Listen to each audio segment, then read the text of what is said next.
The Zephyrian High Command's laughter echoed through the crystalline halls of their flagship as they reviewed Earth's military assets.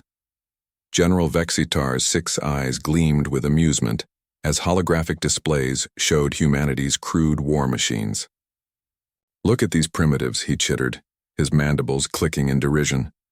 "Still using chemical propulsion and kinetic projectiles. Their so-called main battle tanks move slower than our reconnaissance drones." Commander Ziloth nodded, her serpentine form coiling around the tactical display. "Their armor is barely 300 millimeters of rolled steel. Our plasma lances can pierce twice that thickness without strain. This conquest will be embarrassingly easy." The Zephyrian Armored Division had swept across 17 star systems in the past solar cycle. Their hover tanks, equipped with energy shields and plasma weaponry, had never met meaningful resistance. Each sleek war machine stood 4 meters tall, armed with twin plasma cannons capable of melting through starship hulls. "Deploy the 47th. Armored Legion to the human settlement called New Denver," Vextar commanded. "A single squadron should suffice. We'll broadcast their defeat across the galaxy as a warning to other primitive species." 3 days later, the Zephyrian war machines descended through Earth's atmosphere like silver teardrops. Their anti-gravity engines hummed with deadly precision as 50 hover tanks arranged themselves in perfect formation above the human outpost. Energy shields shimmered around each vehicle, their plasma cannons charging with an ominous blue glow. The humans had fled underground, leaving their settlement apparently defenseless. Only one structure remained active, a low reinforced building at the settlement's edge bearing the faded emblem of something called the Tank Museum. Suddenly, ancient doors groaned open with a mechanical rumble that seemed to shake the very earth. The Zephyrians' sensors registered something emerging, but their computers struggled to classify it. The machine was impossibly crude, tracked instead of hovering, burning fossil fuel instead of clean fusion, armed with what appeared to be a primitive chemical cannon. "What is that archaic relic?" Ziloth hissed, studying the readings. The machine stood barely 3 meters tall, painted in dull green with white stars on its sides. Primitive armor plating showed battle scars and weathering. According to their databases, humans designated it an M4A3E8 Sherman. "A museum piece," Vextar laughed. "They're so desperate they've activated their ancient relics. This grows more pathetic by the moment."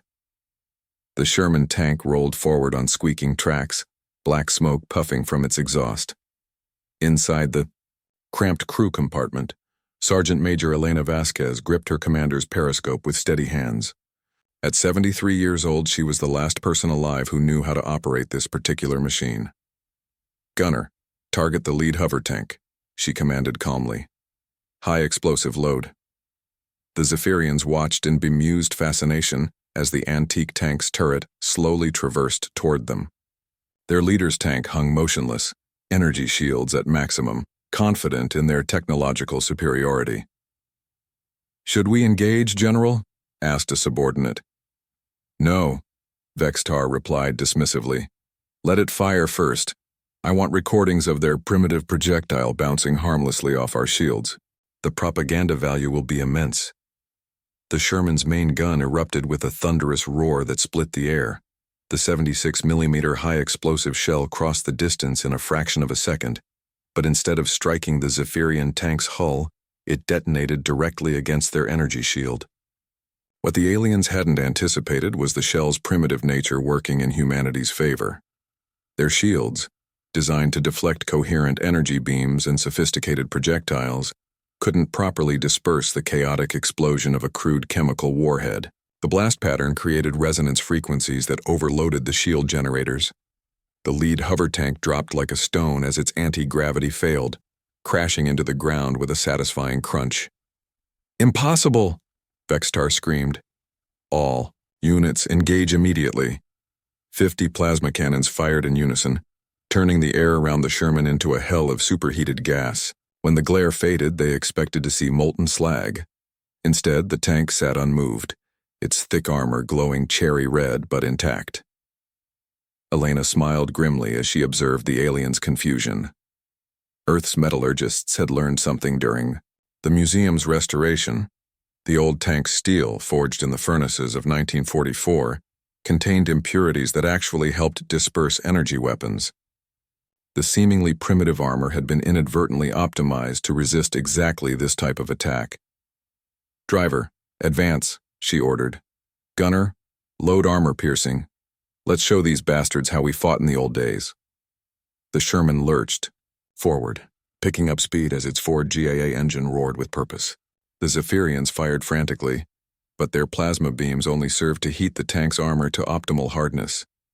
Meanwhile, the Sherman's main gun spoke again and again, each shot precisely aimed at shield generators and anti-gravity nodes. One by one, the alien hover tanks crashed to Earth.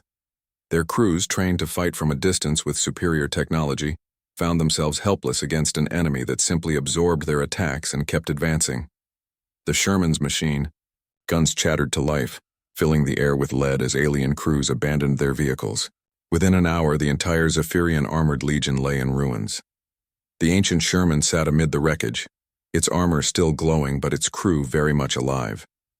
General Vextar's final transmission reached the Zephyrian fleet as his command tank burned around him. "Retreat. Retreat immediately. The humans. They fight with the fury of their ancestors, their old machines. They're not primitive, they're proven."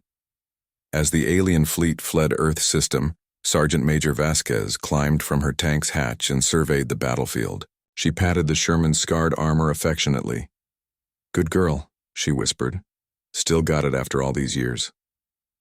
The Tank Museum's other exhibits, a Tiger II, a T-34, an Abrams, sat silent in their halls, waiting patiently for their turn to remind the galaxy that humanity's old machines weren't relics of the past. They were promises of what humans could accomplish with nothing but steel, determination, and the unbreakable will to fight.